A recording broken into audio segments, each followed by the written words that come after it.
बहुत प्रचार किया भगवत नाम भगवत कथा का, और कुछ हमारा सौभाग्य है कि वो दुबई पधारे हैं और कथा का रसपान उनके श्रीमुख से आज करेंगे। तो प्रभु जी के लिए हरे कृष्ण महामंत्र। हरे कृष्णा कृष्णा कृष्णा हरे हरे, हरे राम राम राम हरे हरे। उनको भी साथ दे रहे हैं, उनके धर्मपत्नी है, तो उनके लिए भी पद्मावती माता जी। हरे कृष्णा कृष्णा कृष्णा हरे हरे, हरे राम राम राम हरे हरे। जगत गुरु श्रील प्रभुपाद की जय। इस कमरे में माइक की जरूरत नहीं, वैसे आवाज नहीं। अच्छा रहेगा। सब अभी थोड़ा सेवा करके वो हुआ ना, तो इसलिए थोड़ा 5 मिनट में आएंगे। हम इसमें कीर्तन करते हैं। हाँ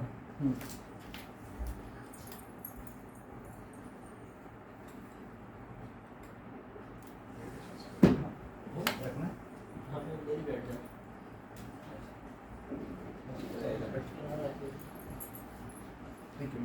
नहीं, आप अपना सही कर लीजिए।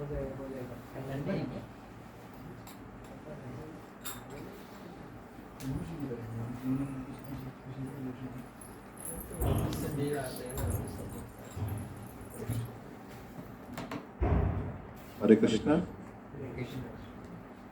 जय राधा माधवा कुंज बिहारी,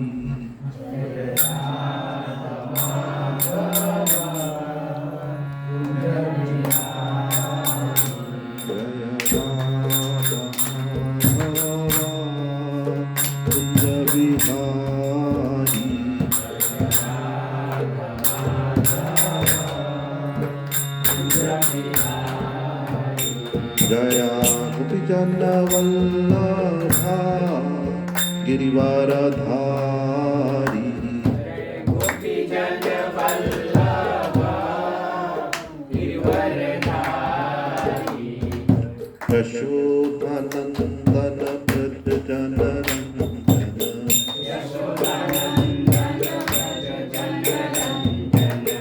यशोदानंदन व्रज जनरंजन,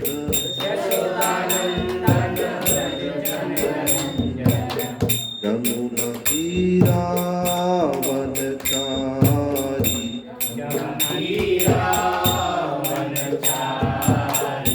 जय राधा माधवा कुंज बिहारी,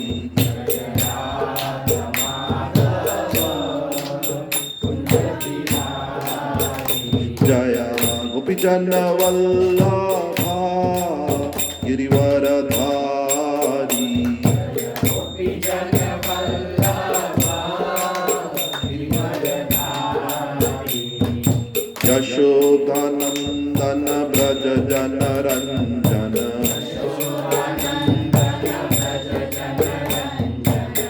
यमुना तीरावनचारी,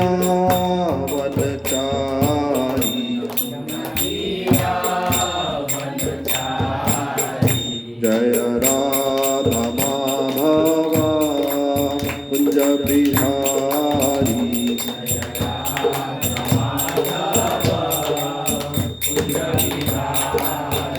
जया गोपीजन वल्लभा गिरिवरधारी,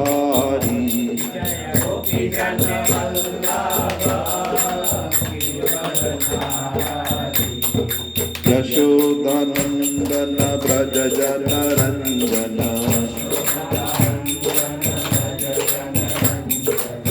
यमुना तीरावनचारी,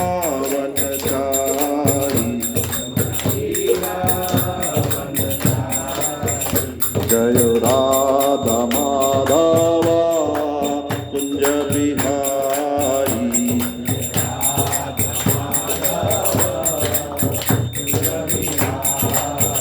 जय गोपीजन वल्लभा गिरिवरधारी,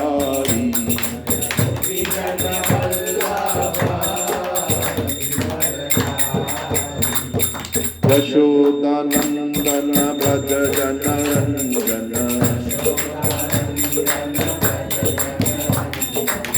जमुना तीरावनचारी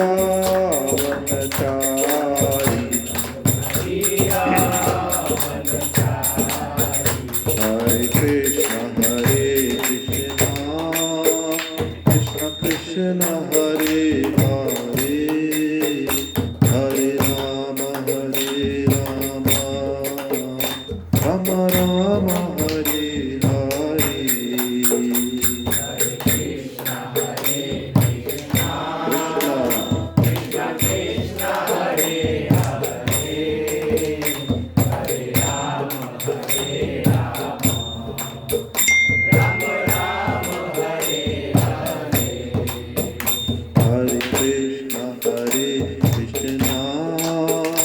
कृष्ण कृष्ण हरे हरे हरे राम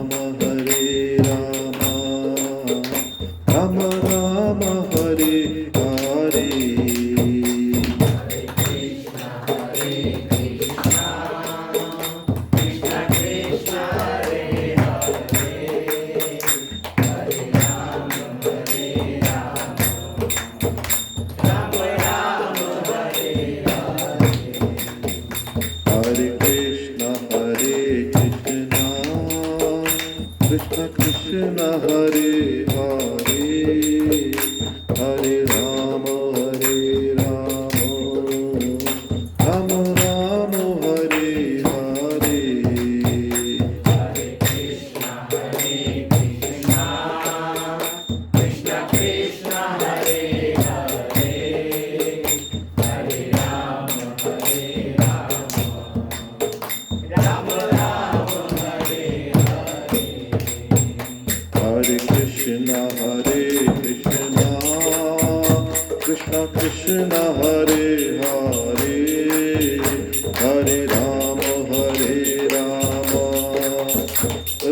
हरे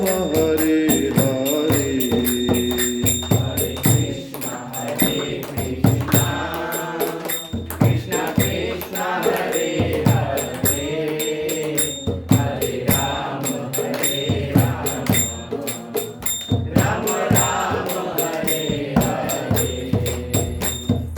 हरे कृष्ण कृष्ण कृष्ण हरे हरे हरे राम राम राम हरे हरे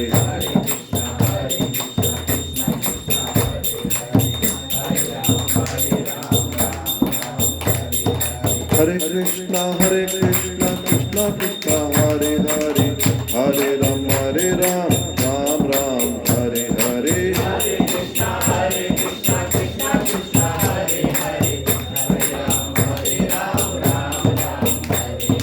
हरे कृष्ण कृष्ण कृष्ण हरे हरे हरे राम राम राम हरे हरे हरे कृष्ण कृष्ण कृष्ण हरे हरे हरे राम राम राम हरे हरे हरे कृष्ण कृष्ण कृष्ण हरे हरे हरे राम राम राम हरे हरे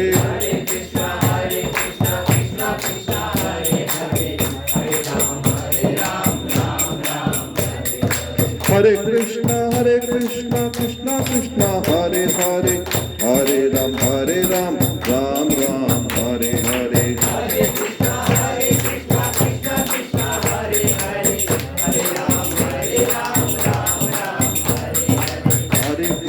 हरे कृष्ण कृष्ण कृष्ण हरे हरे हरे राम राम राम हरे हरे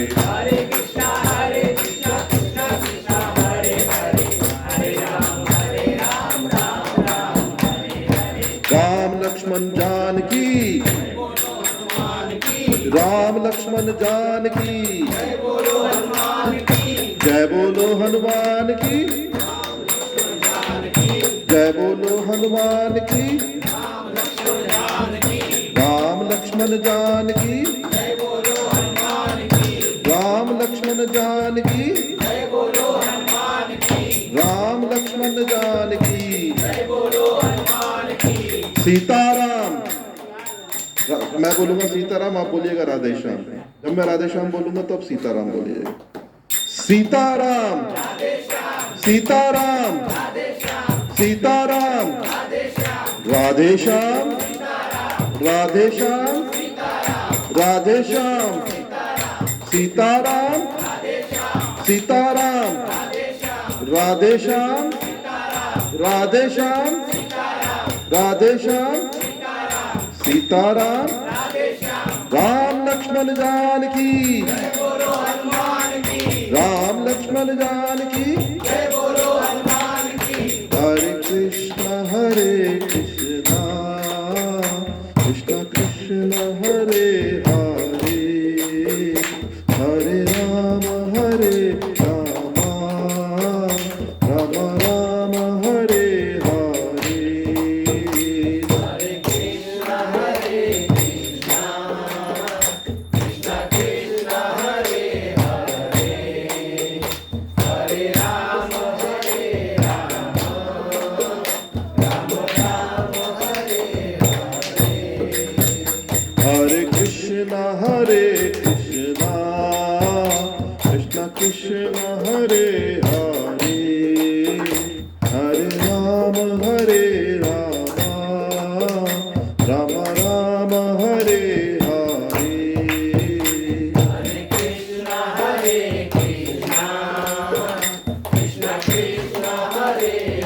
हरे हरे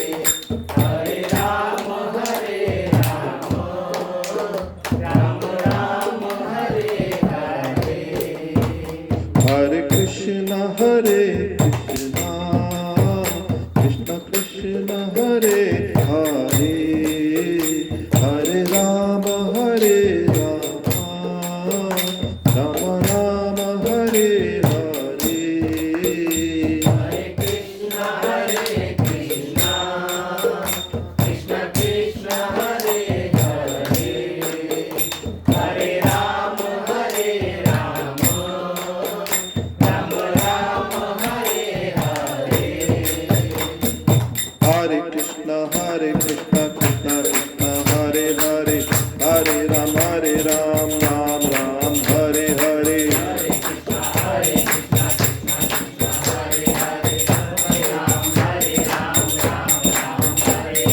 हरे कृष्ण कृष्ण कृष्ण हरे हरे हरे राम राम राम हरे हरे हरे कृष्ण कृष्ण कृष्ण हरे हरे हरे राम राम राम हरे हरे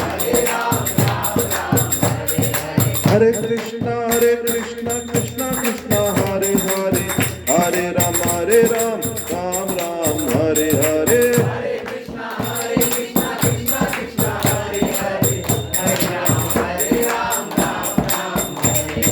हरे कृष्ण कृष्ण कृष्ण हरे हरे हरे राम राम राम हरे हरे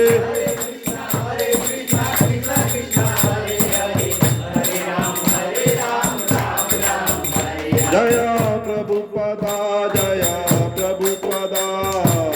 प्रभुपदा शिला प्रभुपदा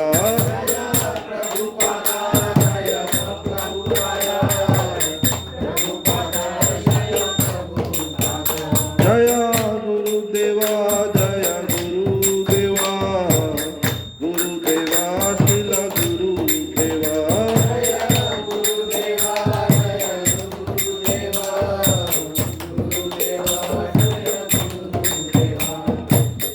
हरिनाम संकीर्तन की जय श्री हरिनाम प्रभु की जय अनंत कोटि वैष्णव वृंद की जय भक्ति वेदांत स्वामी शिला प्रभुपाद की जय निताय गौर प्रेमानंदे हरि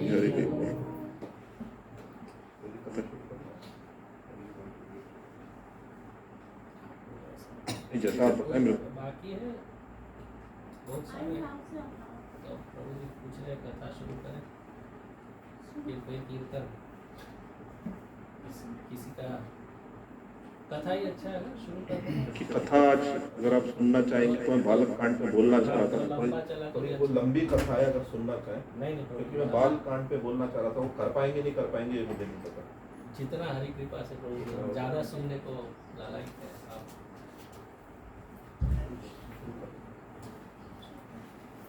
हरे कृष्णा कृष्णा कृष्णा कृष्णा हरे हरे हरे राम राम राम ओम नमो भगवते वासुदेवाय।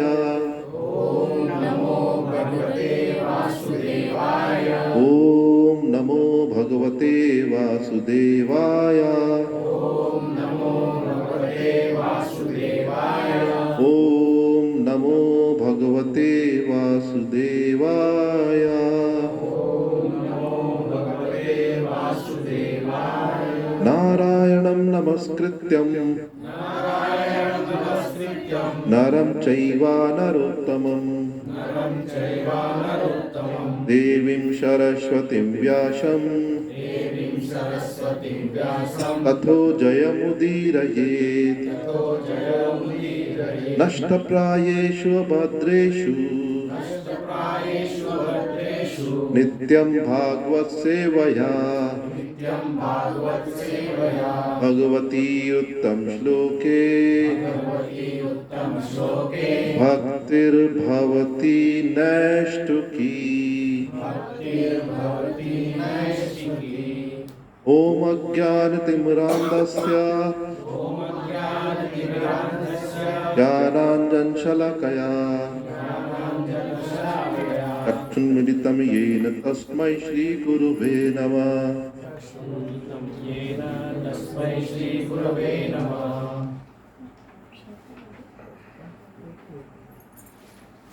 तो जैसा कि हमारे को श्री वरुण प्रभु ने आदेश दिया कि जैसा कि हमारे देश में इस भारतवर्ष में माहौल है कि रामलला की 22 तारीख को स्थापना होने जा रही है और बड़े हर्ष का सब सनातन धर्मियों के लिए और भारतवासियों के लिए और विश्ववासियों के लिए और शीला प्रभुपाद के अनुगास के लिए बड़ा अवसर है कि हम इस अवसर पर राम कथा करें।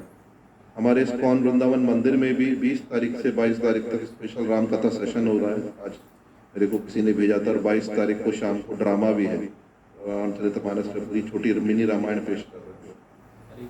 तो हम लोग तो उनकी जितने क्षमतावान नहीं है, वो श्रेष्ठ वैष्णव है, लेकिन राम का नाम हम भी ले सकते हैं। तो हम भी प्रयास करेंगे कि भगवान राम के बारे में उनको ग्लोरीफाई कर सकें इस शुभ अवसर पर। और जो भी मैं कुछ बोलूँगा इसमें मेरे अपने वचन नहीं है। आपने पोस्टमैन तो देखा होगा, वो क्या करता है, चिट्ठी लेके आता है ना, तो मैं भी चिट्ठी लेके आया हूँ। वैष्णव आचार्यों की चिट्ठी है, बस मैं उसको आपको खोलकर पढ़ के सुना दूँगा। इसमें जो भी त्रुटि हो वो मेरी है, और जो भी अच्छा लगे वो वैष्णव आचार्य और गुरु महाराज की आपका वैष्णव की कृपा। तो हम शुरुआत करते हैं। एक्चुअली हमारे भारतवर्ष में बहुत सारी रामायण है, जैसे कि जो हमारे नॉर्थ इंडिया में खासकर फेमस है तुलसीदास जी की रामायण, जिसको रामचरितमानस कहते हैं। कंबर रामायण है, बंगला भाषा में अपनी अलग रामायण है, और तमिल में अलग है, मलयालम में अलग है। लेकिन शिला प्रभुपाद जी ये बताए हैं इन सबका सूत्र जो है वाल्मीकि रामायण। तो सारी की सारी रामायण कहाँ से आती है? वाल्मीकि रामायण। तो हम लोग जो भी सुनेंगे कहेंगे वो सब वाल्मीकि रामायण के आधार पर ही कहेंगे। बस बेटा कोई बात नहीं, चलेगा। मैं कर लूँगा, मैं अपने आप एडजस्ट कर लूँगा, बैठ जाएगा। तो श्रीमद् भागवतम के 9वें स्कंद में 11वें अध्याय में 23वें श्लोक में भगवान रामचंद्र जी के बारे में ग्लोरीफाई किया गया है। क्या कहा गया है? पुरुषो रामचरितम श्रवणेन उपधारयन् अनासंशा परो राजन् कर्म बंधर विमुच्यते। कि महाराज परीक्षित से सुखदेव गोस्वामी बोल रहे हैं, वो क्या बोल रहे हैं? कोई भी व्यक्ति जो राम कथा सुनता है, राम के गुणों को सुनता है, तो वो तो एक बीमारी है भौतिक जगत में। सबसे बड़ी कौन सी बीमारी है? एनवी की, दूसरों से जलने की, ईर्ष्या की भावना। और कर्म कर्म बंधनों के फलों में फंसा रहता है। आज हम ये करेंगे तो उसको ये फल मिलेगा, कल ये करेंगे तो उसको ये फल मिलेगा। हम कुछ भी काम करते हैं तो उसका कोई ना कोई कर्म बंधन होता है, तो वो उससे मुक्त हो जाता है। आप कहेंगे कि ये तो आपने कथा के शुरू में ही श्रुतिफल सुना दिया। कथा का श्रुतिफल कब सुनाया जाता है? बाद में। क्यों सुना? हम कलयुग के कलिबल जीव हैं। अगर हमको कोई फायदा नजर नहीं आएगा तो हम लोग उस कथा में मन नहीं लगाएंगे। इसलिए सुनाया गया, इसलिए कहा गया, जैसे आचार्य कहते हैं सुनो तात कथा मन लाही। तो मन आपका लगाने के लिए एक ऑब्जेक्टिव दिया गया कि जो भी भगवान राम के पास टाइम्स को सुनता है तो वो हर प्रकार की ईर्ष्या और द्वेष से मुक्त हो जाता है और अपने कर्म बंधन से मुक्त होकर भगवत धाम को प्राप्त करता है। तो यह है राम कथा सुनने की महिमा।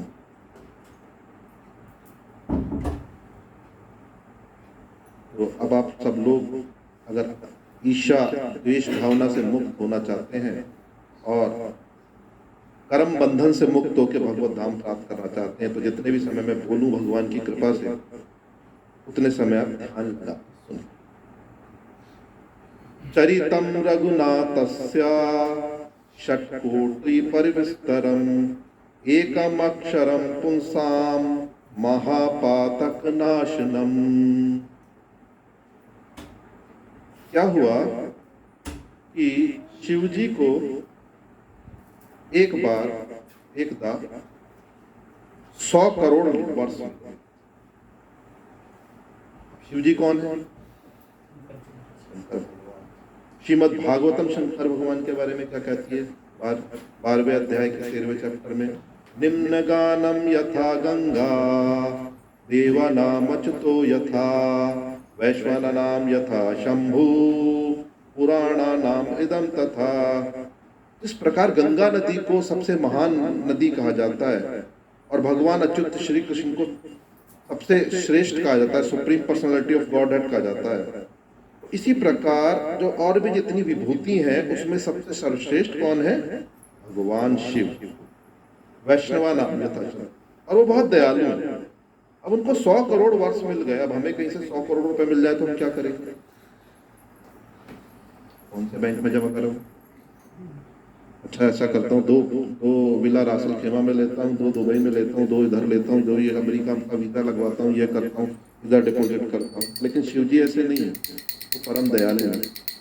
उन्होंने कहा कि भाई सब लोगों के जीव जो है परेशान हैं, ऊपर नीचे फिर रहे हैं, कभी अधोलोक में, कभी तमोलोक में, कभी मध्य लोक में, तो उनके कल्याण के लिए कुछ।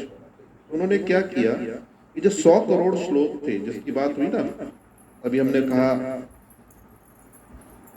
शतकोटि पर विस्तरम भगवान के बारे में, तो उन्होंने 33 करोड़ 3 भागों में विभाजित किया। 100 करोड़ को डिवाइडेड किया कितने भागों में? 33 करोड़ 1, 33 करोड़ 2, 33 करोड़ 3। उनका क्या किया? ऊपर के लोगों को 33 करोड़ दिए, मध्य के लोगों को 33 करोड़ दिए और फिर नीचे के लोगों को 33 करोड़ श्लोक दिए। तो कितने श्लोक बचे? 1 करोड़। 1 करोड़ श्लोक, 100 करोड़ थे ना। तो फिर उन्होंने 100 करोड़ को जो है डिवाइड किया 3 हिस्सों में, तो कितना हुआ? 33 लाख 33 लाख 33 लाख 3 हिस्सों में हो। फिर ऊपर के लोगों को 33 लाख, मध्य लोगों को 33 लाख, नीचे के लोगों को 33 लाख। कभी हम ऐसा सोच सकते हैं। इसलिए शिव जी क्या है? वैष्णवाय नाम यथा। अब कितने बचे? 1 लाख। फिर 1 लाख को ऐसी बांटा, 33,000 ऊपर, 33,000 बीच में, 33,000 नीचे। फिर कितना बचा? 1,000। फिर 1,000 को ऐसे ही बांटा, कितना हुआ? 333, 333, 333। फिर कितना बचा? अब जब एक श्लोक बचा, इसी बीच में आपको कहना भूल गया कि माता पार्वती साथ में थी उनकी। जब वो बांट रहे थे, जब श्लोक मिले थे, तो माता पार्वती बोली प्रभु कुछ अपने लिए भी रख लेना, कुछ हमारे लिए भी रख लेना। अब जैसी पार्वती जरूरत होती तो सीधे 100 करोड़ से 1 करोड़ पे आए, 1 करोड़ से 1 लाख पे आए, 1 लाख से 1,000 पे आए। और जब एक बचा तो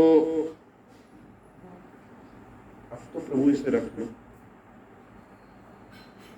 तो शिव जी फिर भी कृपा करने वाले थे। श्लोक में अनुष्टुप छंद का श्लोक था, उसमें 32 लेवल्स थे।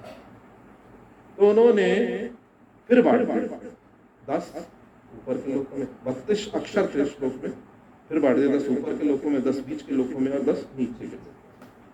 अब बचे कौन से 2 अक्षर? 2 अक्षर। पार्वती माता जी बहुत दुखी होगी। और शिव ने कहा, अरे तुमको पता नहीं है 2 अक्षर पता है कौन से बचे हैं? रा और मा।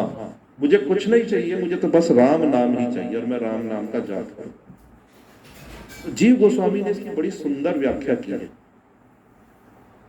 कि रा और माँ का अर्थ क्या है। बड़ी सुंदर व्याख्या करते हैं जीव गोस्वामी। वो क्या बोलते हैं?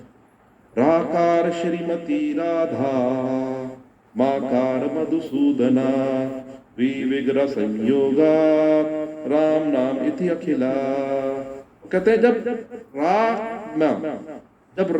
राधा और माँ मधुसूदन, तब ये दोनों दिव्य विग्रह आपस में जुड़ जाते हैं, तब वो क्या बन जाता है? राम। तो ये है हमारे परंपरा। इसलिए हम कहते हैं कि राम और कृष्ण में कोई फर्क नहीं है। तो अब आप समझ सकते हैं, लेकिन कई बार ऐसा हो जाता है कि लोग कहने लगते हैं कि राम भक्ति और कृष्ण भक्तों में आपस में कई बार बड़ा हास परिहास भी चलता है, विवाद भी चलता है। तो बात चल पड़ी तो घटना याद आ गई है कि एक बार राम भक्तों में कृष्ण भक्तों में वार्तालाप हो रहा था। वो कह रहे देखो दोनों में समानता है। पहले तो बड़े आपस में कि देखो आपके प्रभु श्री राम वृंदावन में रहे, वृंदावन बहुत पवित्र स्थान है और वहां पर वो नंगे पैर घूमे। तो हमारे भगवान कहाँ नंगे पैर घूमे थे? राम जी चित्रकूट में नंगे पैर। देखो दोनों में समानता है। तो कृष्ण भक्त थोड़ा चतुर होता ही, तो बोला ठीक है, तुम्हारे भगवान ने जो है मिट्टी नहीं खाई चित्रकूट में, हमारे भगवान ने तो ब्रज में मिट्टी खाई है 2 बार। पहली बार कब खाई?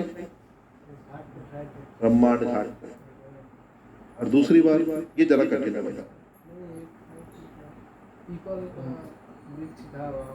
नहीं, दूसरी बार जब खाई थी जब भगवान ब्रह्म मोहिनी लीला में गाय और गाय के बछड़े बने थे। क्योंकि गाय क्या खाती है?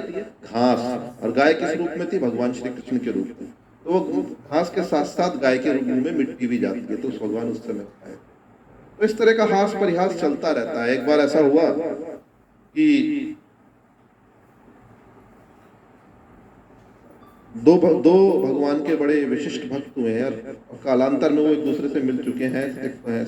कबीरदास जी और सूरदास जी। कबीरदास जी किसके भक्त थे? सॉरी, तुलसीदास जी और सूरदास जी। कबीरदास जी मेरे मुंह से निकल गया।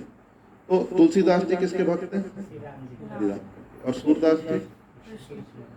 एक बार ऐसा हुआ, कली का प्रकरण ऐसा था कि काल का प्रकरण ऐसा था कि सूरदास से मिलने के लिए तुलसीदास जी वैसे भी वृंदावन आए थे। तो सूरदास जी से मिले तो सूरदास जी ने उनको भ्रमण कराया, गोवर्धन की परिक्रमा पे ले। तो दोनों चल रहे थे, साथ में परिक्रमा दे रहे थे गिरिराज जी की। तभी बड़ा शोर मचा। तो तुलसीदास जी ने शोर सुना, देखा तो एक बड़ा हाथी, पागल हाथी दौड़ा चला आ रहा है। तुलसीदास जी शांत भाव से चल रहे थे। सूरदास जी ने पूछा क्या हुआ? एक पागल हाथी आ रहा है, सबको मारते आ रहा है। सूरदास जी ने दौड़ लगाई और भाग के एक पेड़ पे चढ़ गए। अब तुलसीदास जी आप चलते रहे, कह रहे मेरे को क्या डरना, मेरी रक्षा तो मेरे प्रभु राम। चलते रहे और हाथी आया सिंघाड़ता हुआ, उनके पास आके उन्होंने बड़े प्रेम से उसको देखा और उसके कान को पकड़ के उसको कान में राम नाम की दीक्षा दे दी, राम मंत्र। और वो हाथी सर झुका के प्रणाम करके चला गया। लोग आश्चर्य करने लगे, जय जय, कितने बड़े भक्त हैं तुलसीदास। उधर से सूरदास जी चिल्ला रहे थे उससे पहले, अरे तुलसी आ जाओ, ऊपर आ जाओ पेड़ पर, मैंने तुम्हारे लिए भी स्थान बना रखा है। और कह रहे मुझे कोई जरूरत नहीं है। तो बाद में सूरदास पेड़ से नहीं उतर के आए। तुलसीदास ने कहा, तो चलने लगे, कुछ नहीं बोला तुलसीदास ने कहा, प्रभु मैं एक बात जानता हूँ कि आपकी भक्ति तो मेरे से बहुत आगे है।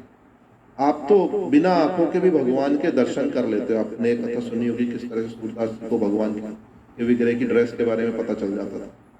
तो फिर आप डर क्यों गए, आप भाग क्यों गए? तो कह रहे नहीं, मैं डरा तो कुछ भी नहीं था, ये तो शरीर मिट्टी की पुड़िया है, कभी भी चली जाएगी। मैं तो अपने प्रभु श्री कृष्ण को ये कष्ट नहीं देना चाहता था। क्यों? क्या मैं उनकी सेवा लूं? स्वामी कौन है? वो है। तो उस दास को बचाने क्यों आए? जब मेरे भी हाथ है पैर है तो मैं खुद भी बच सकता हूँ, वो इस दास को बचाने क्यों आए? तो मैं इनकी सेवा नहीं लेना चाहता था। तो मेरा भाव ये है। तब तुलसीदास ने सूरदास जी को चरणों में प्रणाम किया कि आपका भाव बहुत भाव। तो ये राम और कृष्ण के भक्तों के बीच में आपातापी चलती रहती है, लेकिन दोनों जानते हैं कि राम और कृष्ण में कोई फर्क नहीं है। ये तो मैंने भूमिका छोटी सी आपसे बोली कि जिससे कथा चले। तो हम लोग अब थोड़ा सा पढ़ते हैं। पढ़ना क्या, मैं इसमें से थोड़ा थोड़ा मैंने पॉइंट्स में पढ़ रहा था। संक्षिप्त रूप में रामायण है, वाल्मीकि रामायण है। उसमें हम बाल कांड पर थोड़ी चर्चा करेंगे। तो हुआ ऐसा कि इसकी शुरुआत ऐसे होती है कि एक दिन वाल्मीकि ऋषि के आश्रम में नारद जी आए और उस समय वाल्मीकि जी अपने शिष्यों के साथ बैठे थे और भगवत चर्चा कर रहे थे। तो उन्होंने जब देखा, जो हमारे सनातन संस्कृति के अनुसार उनको दंडवत प्रणाम किया, जल लेके आए, आसन प्रदान किया और कुशल क्षेम पूछा। अभी की तरह से नहीं कि हमें पता होता है कि अभी कोई आदमी फ्लाइट से आ रहा है 18 घंटे की 16 घंटे की जर्नी करके, तो उसको घर पे आने के बाद एकदम पहले पानी नहीं पूछेंगे, कुछ नहीं, बैठो बैठो क्या लाए हो हमारे लिए, एक्सपेक्ट करेंगे, दुनिया भर की बातचीत शुरू कर देंगे। जबकि हमारी सनातन संस्कृति ऐसी नहीं। पहले आदमी का कुशल क्षेम पूछा जाता था, उसे पानी खिलाया पिलाया जाता था, उसके पैरों को धोया जाता था, फिर उसको आराम करने के बाद उससे हम बातचीत। तो बातचीत चलने लगी। तो वाल्मीकि बोले नारद मुनि से कि आप तो सत्य को जानने वाले सर्वश्रेष्ठ हैं, कृपा करके हमें ये बताएं कि पृथ्वी पर सबसे सर्वश्रेष्ठ समय कौन है? वो कौन है जो सर्वाधिक ज्ञानी है? वो कौन है जो सर्वाधिक सुंदर और सुदर्शन है? वो कौन है जो सत्यनिष्ठ और कर्तव्यनिष्ठ है? वो कौन है जो मर्यादा पुरुषोत्तम है? वो कौन है जिससे समस्त देवी देवता डरते हैं? और वो कौन है जो समस्त जीवों को सुरक्षा प्रदान करता है? तब नारद मुनि बोले, हे ऋषिवर, राम नाम के एक राजा हैं जिन्होंने इक्ष्वाकु वंश में महाराज दशरथ के पुत्र के रूप में जन्म लिया है और वो समस्त सद्गुणों की खान है, समस्त स्मृति का भंडार है। उनकी भुजाएं उनके घुटनों तक पहुंचती हैं और उनकी ग्रीवा शंख के समान है। उनके सुंदर वक्षस्थल, चौड़े कंधे, बड़े विशाल नेत्र, उनका रंग हरित आभायुक्त सांवला है। उनका पूरा बताया सब उनके बारे में। और अस्त्र शस्त्र चलाने में तो अत्यंत प्रवीण है, वेदों के पूर्ण ज्ञाता है और धार्मिक सिद्धांतों का हमेशा अक्षर अक्षर पालन। तो राम जी का पूरा डिस्क्रिप्शन देने लगे। कौन? नारद मुनि। किसको? ये प्रश्न इसलिए पूछे जाते हैं कि जिससे आप सब लोग कथा से जुड़े रहे। और ये बताया कि राम का बल कैसा है?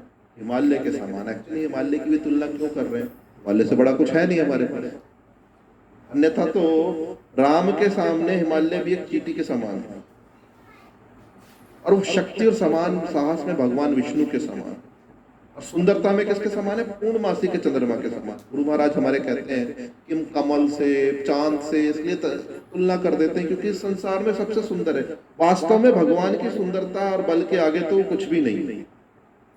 तो इस प्रकार नारद मुनि ने संक्षेप में भगवान श्री राम के बारे में वाल्मीकि जी को परिचय दिया और फिर बताया कि उनका राज्य कैसा है। भैया, उनके राज्य में किसी भी व्यक्ति को किसी प्रकार की बीमारी नहीं होती, ना ही कोई मानसिक पीड़ा से ग्रस्त होता। उनके सारे गांव, कस्बे, शहर खूब प्रचुर मात्रा में फल, फूल, अन्न सब है, क्योंकि भगवान राम के समान ही उनके राज्य के लोग कैसे हैं? धर्मनिष्ठ और कर्तव्यनिष्ठ हैं। और उस प्रकार से है कि जिस प्रकार से सतयुग में लोग हुआ करते थे। वहां पर कोई बाढ़ नहीं आती, भूकंप नहीं आता, हमास अटैक नहीं करती, कुछ नहीं होता, ना हमास इजराइल का झगड़ा होता, ना कुछ होता, सब शांति से रहते हैं। स्त्रियां अत्यंत पवित्र हैं, बच्चे बहुत सुंदर हैं और भगवान की लीलाओं को सुनते हैं और गाते हैं। तो पता है कि इस प्रकार राम जी जो हैं 11,000 साल तक शासन करेंगे और फिर वैकुंठ को चले जाएंगे। तो ये सब बता के नारद जी जो है यात्रा पे आगे निकल गए, क्योंकि नारद जी क्या है, सेलेस्टियल ट्रैवलर है, अंतरिक्ष यात्री हैं, वो तो रुकते ही नहीं है, चलते ही जाते हैं, और दुनिया भर में उनके शिष्य हैं। तो इनके जाने के बाद वाल्मीकि मुनि अपने शिष्य, उनके शिष्य थे भारद्वाज मुनि जो साथ में बैठे थे, बहुत प्रसिद्ध मुनि है, उनके साथ तमसा नदी के तट पर पहुंचे। उनके आश्रम के पास तमसा नदी बहती। कथा थोड़ी ही कहूंगा, लेकिन आपको विस्तार में कहूंगा जिससे आपको जितनी भी थी। तो तमसा नदी के तट पर वो जब ध्यान लगा के बैठे तो नारद मुनि की बातों पर गहनता से विचार करने लगे। तभी कुछ ऐसा हुआ, उनकी नजर जंगल में एक क्रॉंच पक्षी से मिली जिसको सारस कहते हैं। वो रति कीड़ा में व्यस्त था और अत्यंत सुरीली आवाज में गा रहा था। तभी एक निषाद जाति का एक दुष्ट शिकारी आया और उसने नर पक्षी को मार दिया और मृत्यु की पीड़ा से छटपटाते हुए रक्त से सन गया वो पक्षी, जिसको देख के मादा पक्षी जो है क्रॉंच पक्षी रोने लगे जोर जोर से, कि जैसे उनकी भाषा थी। अब ये देखकर वाल्मीकि ऋषि का जो है बड़ा हृदय द्रवित हो गया। उनको वो शिकारी बड़ा घोर पापी और दुष्ट जान पड़ा और क्रोध से उबल गए ऋषि और शिकारी को शाप देते हुए कहा, ओ हत्यारे, तुझे जन्म जन्मांतर का कभी शांति ना, क्योंकि तूने अपनी संगनी के साथ एक संग करते हुए अबोध पक्षी की हत्या की है, जो निर्दोष था, जिसका कोई दोष नहीं, इसलिए तेरा यह दंड है।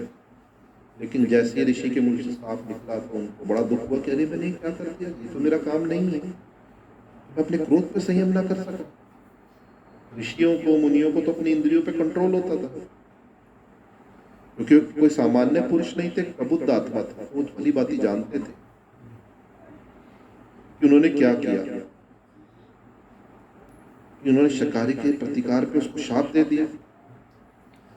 लेकिन एक विचित्र बात हुई,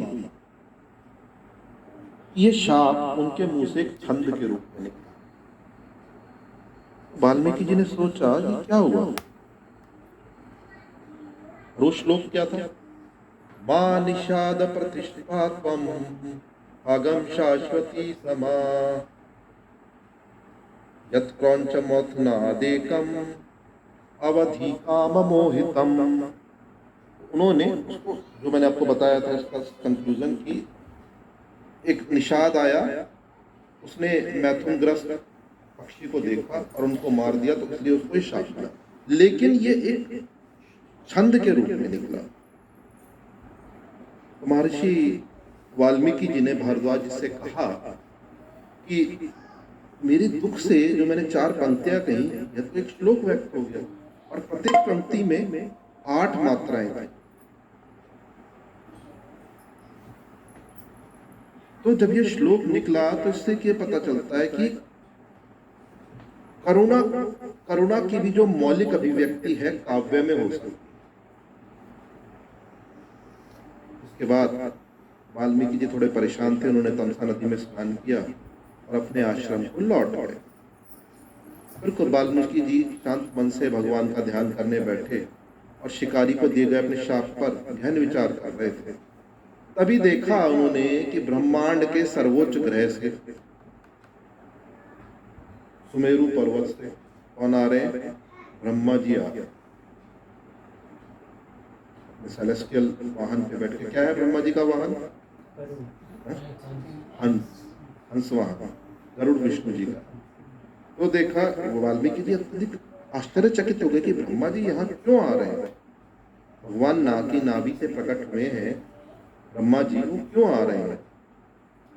तो इस ब्रह्मांड के द्वितीय सृष्टा को प्रणाम करने के लिए वो उठकर खड़े हो गए और रिसीव किया और अपने दंडवत प्रणाम किया और अपनी क्षमता के अनुसार उनको बहुत अच्छा आसन सब कुछ प्रदान किया। और आदर सत्कार करने के बाद दोनों में वार्तालाप शुरू हुआ। क्या वार्तालाप शुरू हुआ? ब्रह्मा जी बोले वाल्मीकि से, हे पुण्य आत्मा ऋषि, आप यह सोचकर शोक ना करें कि आपने उस शिकारी को शाप दे दिया। आप परेशान ना हो। जो भी आपने क्रोध पूर्वक शब्द कहे थे ना, वो आपके शब्द नहीं थे,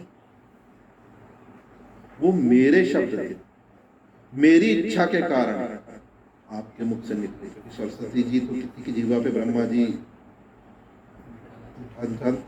भगवान भी कहे हैं भगवत गीता में, सर्वस्व चाहम रिद्धि सन्निविष्टो मत्तम स्मृतिम ज्ञानम अपूर्णम। क्या तो भगवान के एजेंसीज भी वो काम कर देती हैं जो भगवान करते हैं, एम्पावर्ड एजेंसीज हैं। तो जो शब्द आपने कहे थे वो मेरे शब्द थे, मेरी इच्छा से आपके मुंह से निकले, और ये एक आपको महान कार्य की प्रेरणा देखने के लिए निकले। अब समय आ चुका है, आप अब भगवान रामचंद्र की जीवन गाथा की रचना करें जो इस जगत के सभी प्राणियों का कल्याण करे। तो डायरेक्टली ब्रह्मा जी आके वाल्मीकि जी को आदेश दिए थे, तुम लिखो भाई। बोले तुम बिल्कुल परेशान नहीं हो, किसी भी प्रकार की एंजाइटी में ना हो। मेरी वरदान, मैं तुम्हें वरदान दूंगा जिससे तुम्हें एक दिव्य दृष्टि मिलेगी, जिससे तुम्हारे हृदय में भगवान राम की लीलाएं स्वतः ही प्रकट हो जाएंगी। टीवी नहीं देखना पड़ेगा, या कोई इंटरनेट पे सर्च नहीं करना पड़ेगा। ये क्लास देनी है तो इस तरह से पुस्तक लेके हाथ में बैठो, हृदय में देखिए। जैसे हमारे गुरु महाराज जब कथा कहते हैं, आंखें उनकी बंद हो जाती हैं, और आंखें बंद होने के बाद उनको दिखाई देता रहता है। अभी अमरेंद्र प्रभु आए थे बीच में, उन्होंने एक संस्मरण सुनाया था। वो बीच में वृंदावन में थे, वो करीबन 1 महीने रहे थे कार्तिक में। तो बता रहे थे वो रोज गुरु महाराज के पास बैठ के 3 घंटे भागवत उनको सुनाते थे। गुरु महाराज ने उनको आदेश दिया। तो 2 घंटे 2.5 घंटे हो गए, तो उनको लगा कि गुरु महाराज सो तो नहीं रहे आंखें बंद करके, आंखें बंद करके। तो अमरेंद्र प्रभु चुप हो गए। तो जिस श्लोक पे अमरेंद्र प्रभु सिर्फ श्लोक और अर्थ पढ़ रहे थे, जिस श्लोक पर गुरु महाराज अमरेंद्र प्रभु जी रुके थे, उसी श्लोक से गुरु महाराज ने भागवत को आगे बढ़ा, धड़ा धड़ा धड़ धड़ा धड़ 15-20 श्लोक आगे के बोलते चले। तो अब आप समझिए, जब कलिमल युग में इतने बड़े गुरु हैं, मैं ऐसा नहीं कह रहा हूँ कली युग के प्राणी हैं, आज भी धरातल पर हम कली के प्राणी, हम हमारे गुरु महाराज को सब लोगों मुक्त आत्मा है, लेकिन वो जब आज भी हमको ऐसा देखने को मिल सकता है, तो फिर वाल्मीकि के लिए क्या मुश्किल थी, जिनको ब्रह्मा जी आशीर्वाद देने आए।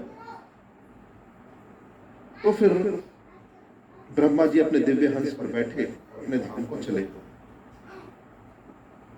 इसके बाद वाल्मीकि जी अपने हृदय में प्रभु राम का ध्यान करके अपने आसन पर बैठे, और उनको भगवान राम से अवतरण से लेकर सब घटनाएं क्रमशः दिखाई देने लगी,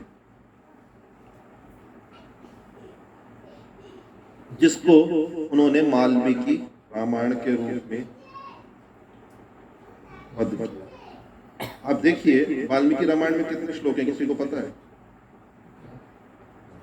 वाल्मीकि रामायण में है 24,000 श्लोक, और भागवतम में कितने? 18,000। तो हमारी प्रभु श्री राम की महिमा के श्लोक ज्यादा हैं। तो वाल्मीकि जी ने 24,000 श्लोकों की रचना की, और जब वो रचनाएं कर चुके तो सोचा इसे किसे पढ़ाएं? भाई इतना बड़ा लिख दिया व्यास देव जी ने, किसको पढ़ाई थी भागवत? देव गोस्वामी को। अब इन्हें भी तो कोई शिष्य चाहिए थे। तो ऐसे शिष्य हों कि जो इसका ऐसा प्रचार प्रसार कर दें, सुखदेव गोस्वामी ने जैसे किया था। ये भी चारों तरफ फैले, क्योंकि उस समय ना तो प्रिंटिंग प्रेस थी कि बुक कर दो, PDF बना दो, स्कैन कर दो, कॉपी बना दो, मोबाइल में पढ़ लो, कुछ भी नहीं था। सब उस समय लोग जो क्या होते थे, श्रुतिधर होते थे। श्रुतिधर क्या होता है पता है किसी को? ना, श्रुतिधर वो नहीं होता, श्रवण नहीं। श्रवण किया उन्होंने एक बार जो सुन लिया गुरु के मुख से, चाहे वो 1000 श्लोक हो चाहे 2000 श्लोक हो, पूरे उन्हें याद हो जाते थे, तो श्रुतिधर कहलाता। तभी वो ऐसा विचार ही कर रहे थे, उनके सामने कौन आए? लव और कुश। लव और कुश कौन है? राम जी के पुत्र। उनको भी ये नहीं पता है कि ये किसकी गाथा है, लवर कुश को। उनको उन्होंने रामायण की शिक्षा देनी शुरू की। वो ऋषियों की वेशभूषा में रहते थे, राम और सीता के पुत्र थे, और उनका जन्म सीता माता के निर्वासन के बाद हुआ। तो उन्होंने उनको रोज सिखाना शुरू किया सावधानी पूर्वक, और जब उन्हें अच्छी तरह याद हो गई तो ब्राह्मणों की उन्होंने ऋषियों की सभा बुलाई और उसका पाठ करवाया। और बड़ी सुंदर वो भगवान की रामायण गाते थे और व्याख्या करते थे। उसको सुनकर ब्राह्मण और ऋषिगण इतने प्रसन्न हुए कि उनको खूब आशीर्वाद दिया। तो वाल्मीकि मुनि ने उनको कहा, जाओ तुम घूम घूम कर इस रामायण का प्रचार करो। और इसके बाद लवर कुश ने रामायण का पाठ करते हुए विभिन्न स्थानों पर भ्रमण करना शुरू। कभी एक नगर जाते, कभी एक गांव जाते। तो ऐसे करते करते लवर कुशल वे कौशल प्रांत पहुंचे। कौशल प्रांत क्या है? अयोध्या। वो कौशल प्रांत कहते हैं, अयोध्या नगरी। आपकी जानकारी के लिए मैं बता दूं, दुनिया की सबसे पहली नगरी अयोध्या, प्रथम मॉडर्न सिटी। भले ही हम गुड़गांव, बॉम्बे, न्यूयॉर्क बना लें, लेकिन सबसे पहले अयोध्या। और ये दोनों बालकों ने संतों की वेशभूषा थी। अब जब ये भगवान राम का चरित्र गलियों में गाते हुए घूम रहे थे, राम जी ने उनको स्वयं देखा। तो भगवान की आध्यात्मिक लीलाओं का पाठ कर रहे थे और उनके चारों तरफ भीड़ लग गई। राम का राज्य और वहां की प्रजा तो खुश, उनके पीछे पीछे लोगने लगे। तो भगवान राम इनको महल में ले गए और वहां सभी लोगों के सामने इनसे रामायण का पाठ करवाया। लेकिन राम का ध्यान इस बात पर गया कि ये बालक देखने में तो ऋषि पुत्र नहीं लगते, क्योंकि राजा लोग पहचान लेते हैं इनका शारीरिक जो गठन है वो तो क्षत्रियों के समान है, लेकिन उनको जरा भी ये पता नहीं था मेरे पुत्र हैं। और जैसे ही उन्होंने गाना शुरू किया तो राम जी और उनके सारे भाई मंत्र मुग्ध होकर उस पाठ को गाने लगे। तो ऐसी हमारी कृष्ण भावना कि हम जब हरे कृष्णा महामंत्र गाते हैं, अभी आप सुबह से लोग आए होंगे, सब अपने पूरे ऑफिस में होगा, माता जी लोगों ने आज इतना बैठ कर प्रसाद बनाया होगा, घर में प्रसाद बनाया होगा, सुबह से उठी होंगी, बच्चों को संभाला होगा। लेकिन जब हरे कृष्णा महामंत्र गाया या राम लक्ष्मण जानकी जैसे जब बोलो हनुमान की हमने कहा, तो उस समय आपको अपना कोई दुख दर्द दिन की कोई परेशानी याद रही? इसी प्रकार राम कथा या कृष्ण कथा हमारे सब कुप्रभावों को दिन सब निकाल देती है। तो अब कथा पे क्या क्या उन्होंने बताया लव कुश ने, हम उसी पर थोड़ा चर्चा करेंगे कि प्राचीन काल में वैवस्वत मनु के ज्येष्ठ पुत्र हुए इक्ष्वाकु, और इक्ष्वाकु के वंशजों ने पृथ्वी पर शासन किया। उसमें कौशल प्रांत में सरयू नदी के तट पर अयोध्या नगरी थी, जहां पर उनके वंशज दशरथ के घर राम जी आए। और उनके राज्य काल में अयोध्या जो है चमत्कारिक रूप से फला और बहुत विस्तार हुआ। दशरथ जी भी बहुत महान वीर थे। अयोध्या नगरी के बारे में हम कह रहे हैं तो थोड़ा आपको बता देते हैं कि किस प्रकार की अयोध्या नगरी थी। उसमें बड़े चौड़े चौड़े और सीधे मार्ग बनाए गए थे, जैसे हम 3 लेन हाईवे 4 लेन हाईवे, तो इस तरीके के वे अयोध्या जी में थे। फर्क इतना था, यहाँ पे डामर के हैं, वहां पर स्वर्ण जड़ित मणियों जड़ित और पेड़ों को चारों तरफ सुंदर दोनों किनारों पे फलों के और फूलों के वृक्ष लगे रहते थे। और इनकी सफाई कैसे की जाती है? अभी तो आप देखते हैं गाड़ी आते हैं हूं करके साफ करती है। तो यहाँ पर हाथी चला करते थे अपनी सूंड में इत्र भरे जल को लेकर, और वो जगह जगह छिड़काव करते थे। और इसके प्रवेश द्वार संगमरमर के बने थे, जिसके ऊपर सोना मढ़ा गया। दरवाजे नगर के जगह जगह सोने, चांदी और मणियों के बने। तुम सोच सकते हैं, अगर अब तो प्लास्टिक के बनने लगे हैं दरवाजे भी, लोहे का बनवाना भी हमारे लिए एक स्वर्ण के समान हो गया। सही है कि गलत है? और अभी दिल्ली में देखा मैंने, तो किसी के घर में प्लास्टिक के दरवाजे थे, रेडीमेड आते हैं, सिंटेक्स के होते हैं, बाथरूम में लगा रखे हैं, ना गलेगा ना टूटेगा। तो मैंने कहा तो अब देख लीजिए कि कलयुग में हम कहां से कहां जा रहे हैं। कहां हमारे यहाँ स्वर्ण के दरवाजे थे हमारे रामलला के। पूरी नगरी में उस समय 7 मंजिला राजमहल थे। उस समय भी मल्टी स्टोरी इमारतें थी, ऐसा नहीं था। उनके चारों तरफ सुंदर सुंदर बगीचे थे जहाँ हंस, मोर, सारस, करलव करते रहते थे। सभी जगह वाद्य यंत्रों की ध्वनि बजती रहती थी, मोरों की ध्वनि सुनी जा सकती। जैसे आप कभी कभी यहाँ पार्क में जाते हैं ना, तो स्पीकर पे कू कू कू कू या पक्षियों की ध्वनि बजाते हैं। पता नहीं, यहाँ तो मुझे पता नहीं, मैंने कतर में बहुत देखा था कि वहाँ पर पक्षियों की ध्वनि और करलव होता रहता था। मैं गया नहीं अभी तक यहाँ पे किसी पार्क में, मुझे पता नहीं। तो वहाँ पर वो नेचुरल होता था। और ऐसे अगिनत झरने बहते रहते थे जिससे मंद मंद उनकी कण उड़ते थे। आप जब टहले तो थोड़ी थोड़ी फुहार सी आपको लगती, मंद मंद बयार, जिससे आपको गर्मी ना लगे। ऐसा लगता था कि अयोध्या नगरी इंद्र की नगरी अमरावती से भी बढ़कर है, उससे भी ज्यादा खूबसूरत है। और हमेशा वहां पर यात्री आते जाते रहते थे। जैसे आजकल अयोध्या भरी हुई, अभी भी सरकार ने बड़ा उसको मेहनत करके सुंदर बनाया, उनको बहुत बहुत धन्यवाद। कि जो भी लोग भगवान की सेवा करते हैं, मुझे याद है कि जब बीजेपी पहली बार गवर्नमेंट में आई थी तो हमारे गुरु महाराज हरिद्वार में कथा दे रहे थे, तो मेरे को सौभाग्य मिला था उस समय वहां जाने का। और मैं जिस दिन पहुंचा था तो उस दिन मैं सुबह रास्ते में था, तो इलेक्शन के रिजल्ट डिक्लेयर हुए थे। अगले दिन से गुरु महाराज की कथा थी, तो बीजेपी की गवर्नमेंट आई। गुरु महाराज का प्रथम वाक्य क्या था मंगलाचरण के बाद, कि अब असुरों का राज्य चला गया है, देवताओं का राज्य चाह। और मैं कब की बात कर रहा हूँ, जब ये बीजेपी की गवर्नमेंट आई, तो महाराज ने उसी समय प्रिडिक्शन कर कमल खिला दी। तो देख लीजिए, गुरु की दृष्टि होती है ना, उनको तो ये भी पता होगा कि ये व्यक्ति ही राम मंदिर बनने का हेतु बनेगा। होता तो सब राम जी की इच्छा से, सब कुछ राम जी की इच्छा से होता। चलिए अभी राम जी की इच्छा पे बात आई तो एक छोटी सी कथा सुना। एक बार क्या हुआ, एक साधु थे, वृंदावन में रहते थे, लेकिन वो राम नामी साधु थे। वृंदावन में आपको राम नाम लेने वाले भी साधु बहुत मिल जाएंगे, लेकिन ऐसा नहीं कि कृष्ण की भक्ति नहीं करते। रहते वृंदावन में, कृष्ण से भी ना बहुत है, लेकिन उन्होंने राम नाम मंत्र में दीक्षा ले रखी थी अयोध्या से, किसी संप्रदाय में।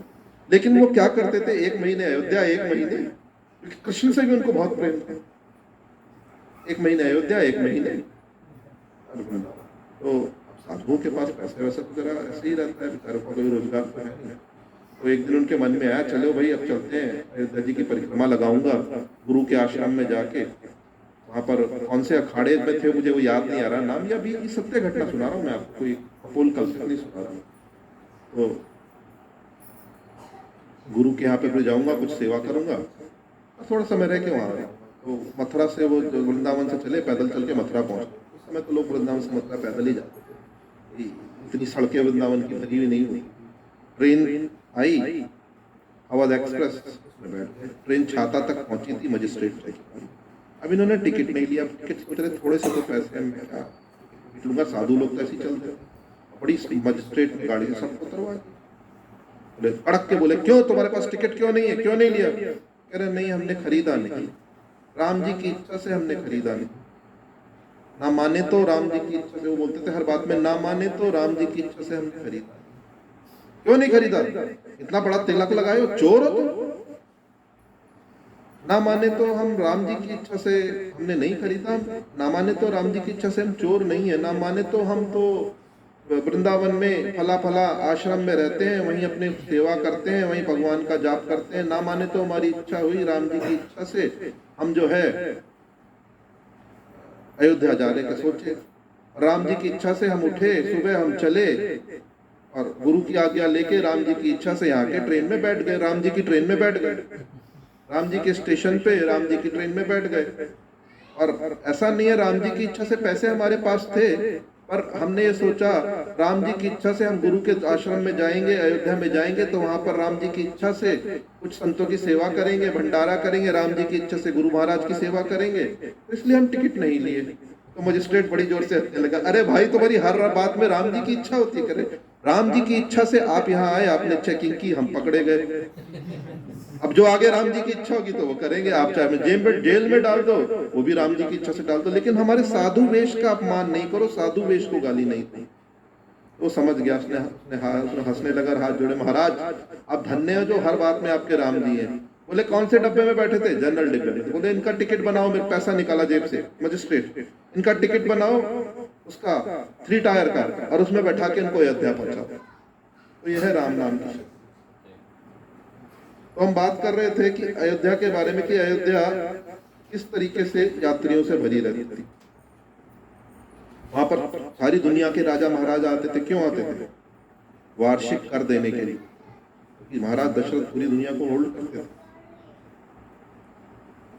महाराज दशरथ एक अतिरथ कहलाते थे। अतिरथ का मतलब क्या होता है? कि जो एक साथ कई हजार शत्रुओं से मुकाबला कर सके, वो कहलाता है अतिरथ। इसलिए महाराज दशरथ को अतिरथ कहा जाता था। तो राज्य में उनके चारों तरफ बड़ी सुख और शांति थी। 4 वर्ण, ब्राह्मण, वैश्य, शूद्र, क्षत्रिय, सब बड़े प्रेम से मिलजुल कर रहते थे। ना कोई किसी के साथ धोखाधड़ी करता था, ना ही कोई कंजूस था, ना ही कोई लुटेरा था, ना ही कोई नास्तिकता का व्यवहार था। इतनी ऐश्वर्य समृद्धि होने के बाद भी महाराज दशरथ प्रसन्न नहीं। क्यों प्रसन्न नहीं? जानते कारण? क्योंकि उनका वंश आगे नहीं बढ़ पाया। तो मुझे कितने समय तक बोलना है? नहीं, समय की मर्यादा मुझे बता दीजिए, मैं उतना ही बोलूंगा। वहीं पर 38 है, आधा घंटा, 9:15 तक। ठीक है, तो 9:15 तक जितनी भी नहीं, आप लोग जैसा बोलेंगे सब लोग, मेरे को तो कोई दिक्कत नहीं है, लेकिन उतना बोलेंगे कि जितना लोग एक सेशन में एसिमुलेट कर सकें। ना, पायलट को समय दिया जाता है प्रभु जी। अगर फ्लाइट लेट भी होती है तो उसको कहा जाता है मेकअप करो। तो पायलट के लिए भी आज्ञा का पालन करना बहुत जरूरी है। प्रभुपाद जी, आपने देखा कभी उनको लंबी क्लास देते हो? 35-40 मिनट्स बोलते थे, बड़ी सुंदर क्लास थी। तो समय की मर्यादा का पालन होना चाहिए। 9:15 तक बोलेंगे, आधा घंटे हो। तो फिर भी महाराज दशरथ प्रसन्न नहीं थे, क्योंकि उनके वंश को आगे बढ़ाने वाला कोई पुत्र नहीं था। तो उन्होंने बहुत इस बारे में सोच विचार किया कि क्या किया जाए। तो उन्होंने सोचा, मैं अपनी कामना पूर्ति के लिए एक अश्वमेध यज्ञ करूंगा। और महाराज दशरथ ने अपने प्रधानमंत्री को बुलाया। कौन थे उनके प्रधानमंत्री? किसी को नाम याद है? सुमंत्र को। और उनसे कहा, क्योंकि वो तो हमेशा जो भी काम होता था सुमंत्र जी को बुलाते थे, कि आप राजपुरोहितों को बुलाइए। तो वशिष्ठ देव कुलगुरु थे और वामदेव, उनकी अगुवाई में सारे ब्राह्मण वहां पहुंचे। तो महाराज दशरथ से बोले, मेरा मन बहुत अशांत है, क्योंकि बहुत लंबे समय से मेरे को एक पुत्र की कामना है। मेरी सारी आशाएं निष्फल हो रही हैं। मेरे कोई उत्तराधिकारी नहीं है। इतना बड़ा राज्य है, कोई ना कोई तो देखभाल करने वाला होना चाहिए। कोई ना कोई तो ऐसा व्यक्ति हो कि जो देखभाल करे, इस प्रजा को संभाले। और मैंने इस विषय पर बहुत सोचा, तो मैं इस निष्कर्ष पर पहुंचा, शास्त्रों के अनुसार आप मुझे बताएं क्या करूं। तब सबने कहा कि भाई आप अश्वमेध यज्ञ करो। तो महाराज ने तुरंत सुमंत्र जी को आज्ञा दी कि भाई आप लोग तैयारी करो, और जो वशिष्ठ जी और वामदेव जी जो उनको सामग्रियां चाहिए वो सब आप करो। इसके बाद सुमंत्र जी, जो उनके मंत्री थे, महाराज दशरथ को एक तरफ ले गए और उनको महान ऋषियों की सभा से जुड़ी एक कहानी सुनाई। वो कहानी क्या थी, आपने सुनी? बोले कि ये कहानी, ये कथा सनत कुमार जी ने कही थी, और मैं ये बहुत अच्छी तरह से जानता हूं कि आप इस कथा को सुनकर बहुत प्रसन्न होंगे, क्योंकि इसमें यह भविष्यवाणी की गई है कि भविष्य में आप 4 यशस्वी पुत्रों के पिता। सनत कुमार ने कभी ये कथा कही थी। ऐसा हुआ कि एक हुए राजा रोमपाद। उन्होंने कुछ प्राचीन काल में, कभी अतीत में या पिछले जन्म में कोई अपराध किए थे, जिससे उनके राज्य में बहुत भयंकर अकाल पड़ा, और उससे सारे के सारे जीव बहुत भयभीत हो गए। पानी नहीं, खाना नहीं। तो रोमपाद जी ने अपने महान ब्राह्मणों की, ऋषियों की समिति को बुलाया। पहले हमारा यही होता था, राजा को ज्ञान कौन देते थे? ऋषि मुनि और ब्राह्मण।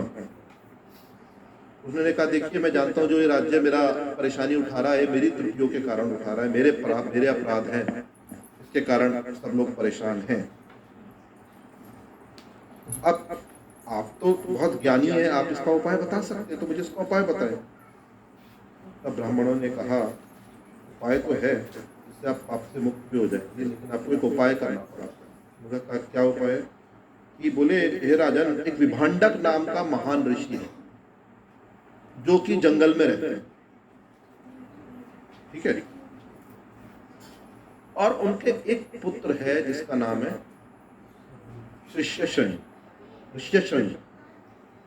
यदि आप उस बालक को अपने राज्य में ले आए, वो इतना ऑस्पिशियस है, और उसे अपनी पुत्री शांता का कन्यादान कर दें, तो अकाल तुरंत समाप्त हो जाएगा। शांता कौन थी, इनकी भी कहानी जानी। शांता महाराज दशरथ की पुत्री। उन्होंने राजा रोमपाद को इसलिए दे दिया था कि राजा रोमपाद निसंतान थे। अब देखिए, संतान उनकी भी नहीं थी, लेकिन दशरथ जी कितने बड़े दयालु, फिर भी उन्होंने अपनी पुत्री को दे दिया था कि मेरा निसंतान मित्र है, इसके घर में कुछ नहीं है, मेरे को तो 3 पत्नियां और भी बच्चा हो जाएगा। अब जब ये बात रोमपाद जी ने सुनी कि अकाल दूर करने का बड़ा उपाय है, तो उन्होंने अपने ऋषियों से कहा कि भाई जाओ, लेके आ जाओ। रोहित ने कहा नाना जी, हम नहीं ऐसा कर सकते। अगर हम विभांडक के घर गए और उसके पुत्रों को लाने, उसके पुत्र ऋष्यशृंग को लाने का प्रयास किया, तो विभांडक हमें शाप दे देगा। क्यों? इसमें क्या प्रॉब्लम है? देखिए, उन्होंने ना उसको ऋष्यशृंग को हमेशा मनुष्यों से अलग रखा है और उसको बड़े अच्छे संस्कार दिए। उसको तो स्त्री पुरुष का भेद भी नहीं बताया उसने, और उसे संसारिक प्रपंचों में मायाजाल से दूर रखा है कि सीधा भगवत धाम प्राप्त हो जाए।